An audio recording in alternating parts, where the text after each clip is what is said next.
A lot of people listening want to start a business, but feel like they need a lot of money, experience, or the perfect idea. But today's guest built a business that now generates around $50,000 a month, starting with just about $50. No investors, no fancy equipment, just a rake, a bucket, and a $5 Craigslist ad offering to scoop poop.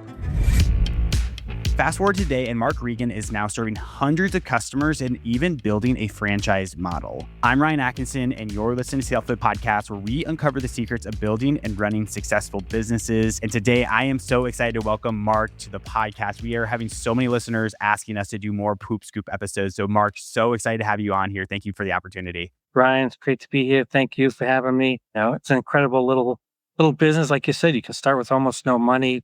The margin, especially for a single owner-operator business through the roof. There's very few businesses that you can, start and run out of your garage and pay for your house. Get started with a couple of posts on Facebook or, asking your friends and neighbors to let you pick up after their dogs. It is an incredible business. And I'm going to ask you two questions just to get the podcast started. But you alluded to it. People are going to know. But in the simplest terms, like, what exactly do you do? Yes. So basically, we go to people's houses and we pick up their dog's poop. It's as easy as it sounds. We do now commercial, big commercial projects too. But that's how we started. What are you doing in revenue generally about a month on average? So now we're in the spring rush, which is great. So we've grown, but even on a slow month, 50 to 55,000 a month.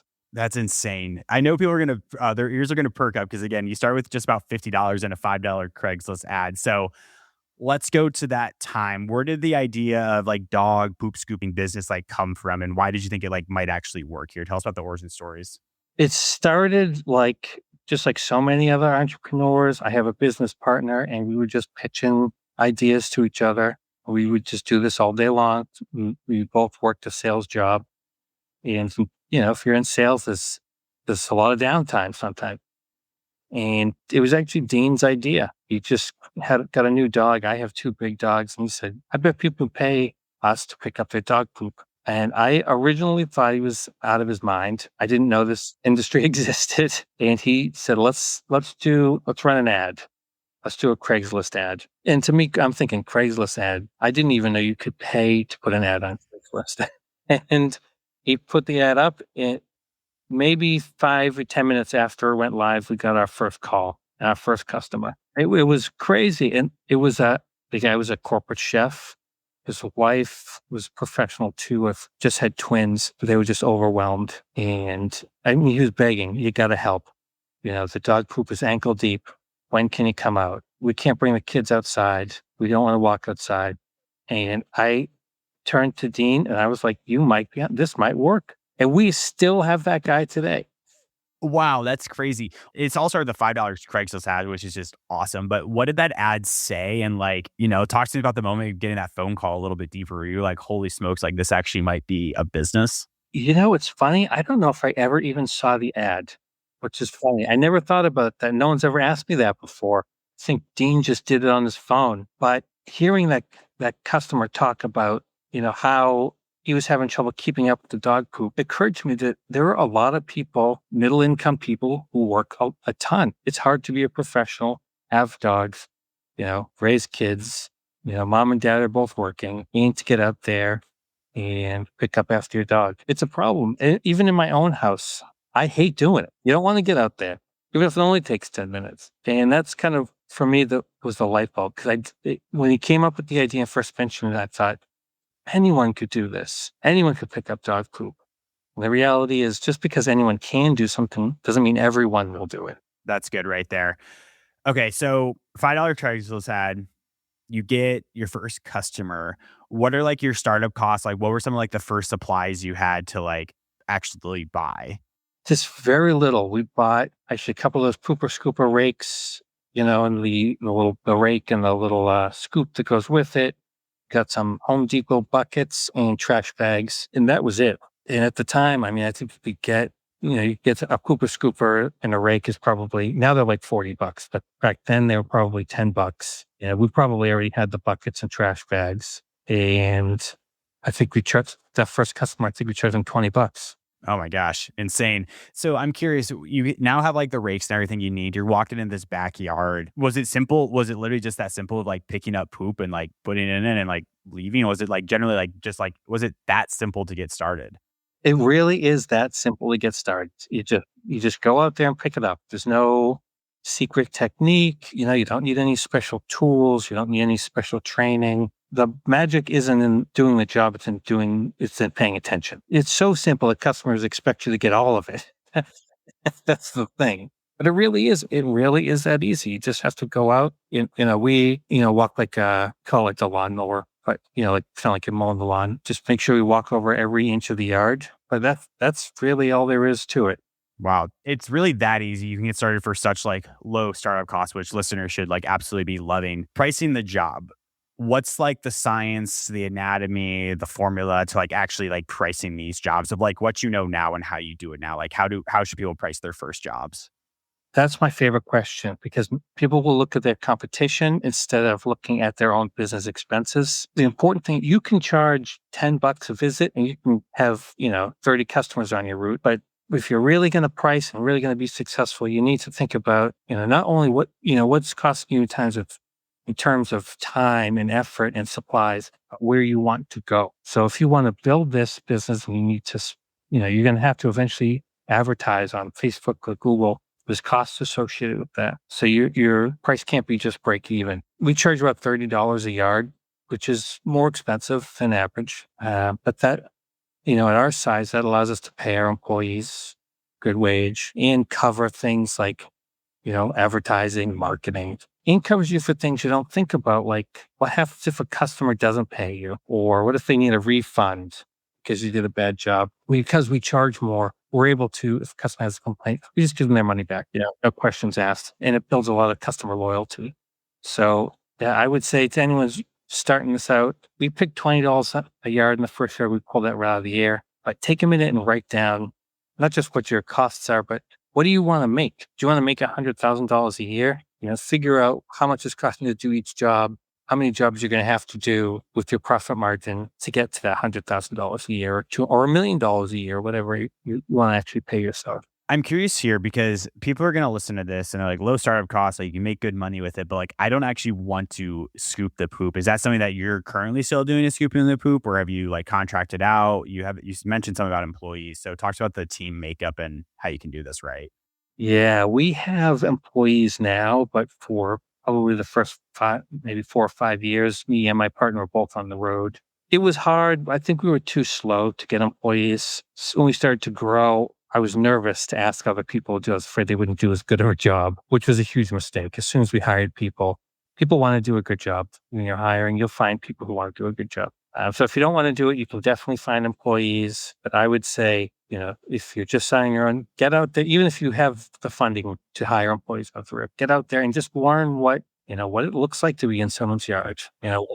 Talk to the customers. Then you get a feel for what customers actually are hiring you for. It's not just the convenience. And then you get to know what your employees are dealing with. Yeah. How do you find the employees? I want to ask that question because that's like obviously an important part of this whole puzzle. So how do you find the employees to actually do this? That is a huge challenge recently.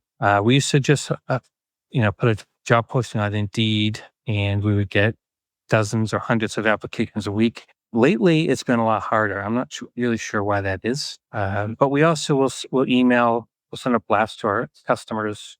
If you know anyone looking for a job, we'll post on our Facebook page, we'll post on town pages. It is tricky to find employees, I will say. And I don't know if that's a service industry thing. I don't know if that's something about our job listings or the time of year, maybe because it's winter and it's been really bad in Massachusetts the last 2 months. Getting your first customers of like what you know now, obviously you guys did with like a Craigslist ad, but how would you advise someone now to like get their first 100 customers in this business? You can do so much just on Facebook, just posting it in Facebook town pages. A lot of the town pages are more than happy to let you post. They might have a rule like you can only post an ad once a week, but it's totally free. I would make sure it's short and concise and gets to the point, offering residential cooker service. Put your price up front.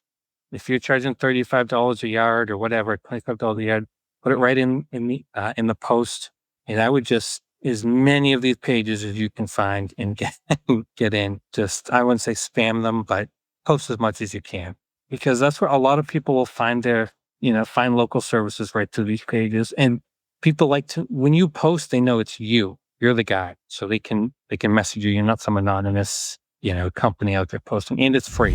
Are you ready to launch, grow, and scale a business? Inside the Upflip Academy, you'll get a complete roadmap to shortcut your success with 25 plus step-by-step programs taught by active business owners, not gurus, who share their step-by-step blueprints, plus ongoing live workshops, skills training, a business idea database, and community to share resources and celebrate your wins. Click the link in the description below to join the Upflip Academy today and start surrounding yourself with the people and tools that can change everything for your business. So is that like the number one way you guys are acquiring customers right now, is like the Facebook post, or like what are you also doing to like get customers as well? Because I love the strategy, but anything else that like you're particularly doing as well? So we do still do that. Our biggest source of customers are Google Ads. I think part of it just because that's where we put the most money. It's the easiest way. We can track our customer acquisition costs, but there are lots of other little things we do too. We have company cars; they're all wrapped. That's like a driving billboard, mobile billboards. So that gets that gets customers. We get referrals. We do lawn signs. You can buy those things in bulk. If you can save up a couple $1,000, you can buy 5 or 10,000 of them and just flood an area. And the cost is so cheap. 1 or 2 customers acquired that way, you've, completely paid for the cost of the investment usually. And you're saying that because these are repeat customers. Obviously, $20 isn't going to pay for it all back, but talk to us about that, like the lifetime value of a customer and like how you're setting these up for like reoccurring costs as well. Talk to us about that makeup in the business model. Yeah, that's a really smart point. That's the whole crux of the business. You pay to get one of these customers and then, they stay for a long time. And tracking the lifetime value is huge. For us, we make about $3,000 on a customer before they, fall off the rolls. But it means, that's servicing them for years. But our lawyer once called it an annuity business, So all the cost, all the spend is up front. So at first you're kind of in the hole. But over time, you really are, you're really building almost like it's like a bank of business that continues to pay long after you made that investment. For us, it costs us about $150 to get a customer. And if we're making, $3,000 lifetime value, the profit on that is huge. That's not counting, obviously, the other things like sending employees out. But you're right. It's the long-term value of every customer that's really important. That's what you're thinking about. Yeah. So how do you set that up successfully then? Do you say, hey, we'll come back in like a week, or how do you play that how do you play that then? Prefer weekly customers. So most of our customers just sign up online, and that's what they pick. And that's what our sign up form defaults to. But we'll take whatever. If they want weekly, bi-weekly, monthly, twice a week. But for most customers, weekly is best. And on our end, weekly or every other week is just much easier to schedule. So we try and kind of funnel people towards that weekly service plan. How do you actually schedule those amount of houses? Is there someone manually doing it? Like, how do you do it? We use a software called Sweep and Go, probably the industry standard software. I think most of the big companies are using it. We basically break our service area up into regions, and we do each region on a day of the week. So, I know, on Monday I'm on the South Shore, on Thursday I'm on the North Shore, Thursdays we're in the Worcester. We do Worcester County. So that makes it a little bit easier. Oh, we do have some customers, but like I said, they do twice a week. So that means on the off day, I have to have a tech drive way out of their region to get them. So that's why we try not to do that. But yeah, so it keeps the customer happy. It's business. It's business. Never can be perfect. But route density is huge. What does route density mean? That's honestly a newer term for me. So what does that mean? So the more customers you can do, the closer they live to each other, the more customers you can do in an hour, and the more profitable you'll be in that hour. And in regions like the South and the Northwest and the West, where they have a lot of like HOAs, that's like printing money. Sometimes you can get the whole HOA to sign up, and you can just go house to house to house to house and do 3 or 4 in an hour. And that's one of the things about this business is you get a customer and you put the sign in the yard, well, now the neighbor wants it too. And they tell their sister about it. And, that's where the profit really is, that root density, building that a dollar earned per hour. Yeah, the dollar earned per hour is a good part there. Do you guys have a system? Because we've talked a little bit about lead gen. We may hit on that a little bit more where like, doing the Facebook town pages, it's like Google ads, like yard signs as well. But do you guys have some sort of like referral system set up or like a word of mouth system set up? Because I feel like, yeah, that could be such an easy win for your team. So do you guys have something set up? Yeah, we do. Part of it is just after every visit, we will text, and the customer gets an automated text. It says, thank you. It asks, did you like your service? Do you want to tip your tech? But it also asks customer, do you know anyone who might be interested in this service? And that's free. Those are free customers. A lot of times people just ignore it. But if someone does, oh, like my grandkids just got a puppy, this would be good for them. It's an easy link to just forward to someone. So we do that every few months. We send out emails to everyone, have you thought about anyone in your family, your friend group that, you think might be interested in the service? And sometimes we do kickbacks, like everyone you refer will give you a free service. But just from experimenting, we found that it really doesn't matter. People don't refer someone because they're getting money or a prize. They refer someone because it's a good service and they want someone else, to have access to it. We don't do that as much as we used to. That's interesting. That's a really interesting tidbit. That people refer because it's a good service. Listeners, rewind that, but I think there's a lot to be said there. If you can provide like a great service to these people, the opportunity to get referrals, I feel like goes up so much more. Because like at the end of the day, they don't really care for a kickback. They care about like, hey, I had a good experience. I'm going to refer another dog owner. I feel like dog owners are also like a really tight knit community. Yeah, it is. You're right. I also want to hit on the yard signs piece as well. We're not going to talk about the Google ads for customer acquisition because you do need more money to get started there. But yard signs, what can someone realistically like get started with? And what's your strategy on like placing yard signs like strategically? Yard signs, the more you can buy, the cheaper they are per sign. But you can probably get a few hundred signs for a few $100s. And if that's the case, instead of placing them in customers' yards, I would find just high traffic areas to stick them in. And we still do this. Like we'll find a busy intersection, and we'll just stick them on the four corners. So everyone who's stuck at that red light, all they can see is our, bright green poop-away signs. Anywhere that's just busy, has a lot of road traffic, and anywhere where people are forced to stop. A stop sign, a slow red light, a rotary. We like to put them in, fill the whole rotary. So as people are going around, they're reading our sign the whole way around. And just to keep them short, too. That's the other thing. Put your name, poop away, poop scooper, quick phone number, or quick website. I like it. Yeah, there's a whole strategy behind like yard signs and placing them strategically that we won't get into today. But what I do want to get into is obviously all these customer acquisition channel like did lead to like your first 50K month, which is awesome. But industry is part of your story. At around 100 customers, like growth did slow down like a little bit here. So what changed like operationally to get to 50K a month? I think a big part of it for us was professionalizing the service. You get to a point where me and Dean just couldn't do it all. Everything couldn't come through my cell phone or Dean's cell phone anymore. Signups couldn't all be through a contact form. We had to start automating some of this stuff. And we had to start systematizing. And it's hard at first. When you start a business, I wanted to have contact with every customer who came through. It felt weird to have someone just sign up and they're on the schedule and I've never spoken to them. And it's weird because we used to kind of be in the habit of talking to someone and they might say, oh, that's a little expensive. And then we'd knock a couple dollars off, or they'd say, oh, can you come in the morning? And we'd say, sure. And that was just totally like, screwed up the schedule for all time because we got to be at this person's house before 10 a.m. It was hard to let go of that stuff, the stuff that made the business feel personal. But when you systematize and kind of get rid of all the extra wasteful stuff, that's kind of when you get over that first hurdle. The business starts to grow and you realize the business is growing because you're not touching it and as much. You don't have to touch every customer. You're actually an impediment to that. For someone listening, like what's the first thing that they should consider to like automate or systemize on like the back end, like operation standpoint of it? Build a way that customers can sign up for the service completely online, where there's no touch point. They don't have to call you. It's not a contact form where you return their email or anything. They just see it, they sign up, they're on the schedule, and it's done. Especially because it's a luxury service. Every roadblock that you put up is one more off ramp for that customer.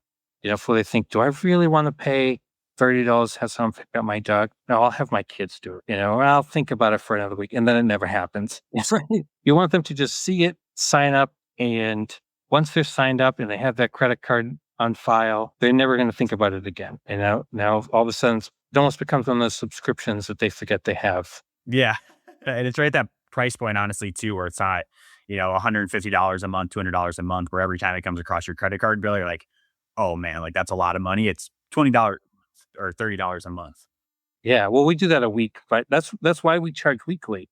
Some places charge monthly, but if it's only $25 a week, it doesn't sound so bad. But $100 a month, like you said, you see that and you're like, what the hell is this? Wait, so I want to clarify something. So you guys are charging $30 a week, so whatever, $120 a month. Yeah. Wow. Okay, that makes a lot more sense because I was kind of confused. I was kind of like doing the math in my head. I'm like, $50K a month is like a lot of customers if you're charging like $30. But when you're charging $120, that's actually like even more amazing of a business model. Wow. Okay. A lot of our competitors will pre-charge for the month, and it makes total sense. I get why they do it because it's easier, but because we charge such a high price for us, like you said, if you look at your bill and you're like, oh my God, $200 a month, you're going to think about that. It's different. But if you're looking at saying, $30, $35, it just disappears in your Netflix and Hulu charges, and it's just another subscription. So a listener's going to hear that, and I know our audience. I know they're going to say, who the heck is spending $120 a month on dog poop? Who is like your target ICP then? Like, obviously people are doing this. So who's actually your target audience? That's crazy. That's a good question. It is middle income families. It's the bulk of who we get. It's people who they have disposable income and they're just very busy. It's people who they want everything, right? They want the beautiful yard. They want 2 dogs, 3 kids. Mom works a, stressful job. Dad works a stressful job. And just getting home at the end of the day and picking up after the dog is just one more annoying task that we can just take right off their list. Oh my gosh. So what's actually really funny about that is when we have done previous episodes, I went into the conversation like, okay, well, it's obviously going to be like high earning families that are making $3 million a year paying for this. But what the interesting tidbit was, and a lot of times, not all the times, I'm not going to generalize, but I'm going to generalize, the mom's that's like a stay at home mom, or the dad is a stay at home mom or dad where they have the time to pick it up. But it's the middle class where both parents are working. They don't have the time, similar to what you just said. Exactly. And it's one of the reasons we picked our price point and we kind of edged it higher is because I don't want to attract customers who are too price conscious, because those are the people who are, they're a little bit more sensitive to if we had to raise the price or we had to skip. And those are also the people who give you the most pushback. Like, what do you mean it's $20, but you missed one by the door? I want you to come back and I want my money back and I want next week free.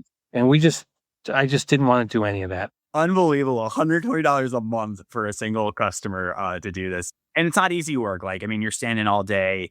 It can get hot depending on where you're at. So cold or snowy. And that's the other thing. We work, rain or shine. We had this blizzard the last couple weeks. It was the first time we've ever closed. We closed for a week. It was like 40 inches of snow. It was too much.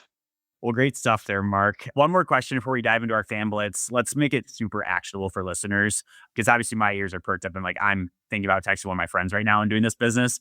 If someone watching wants to build a $50K month, poop scooping business, what are like the first 2 important things they need to get right early on? Number 1, make sure you're ready to be a business owner. It's not like on the job. And number 2, get good boots. Sweet. Well, let's dive into our fan blitz questions. And these are questions submitted from our audience. Listeners, if you want to join in on world-class entrepreneurs and their stories, email me at ryan@upflip.com to get all questions answered there. But Mark, ready for our last 5 fan blitz here? I am ready. What's one mistake every first-time service business owner makes? Bad pricing.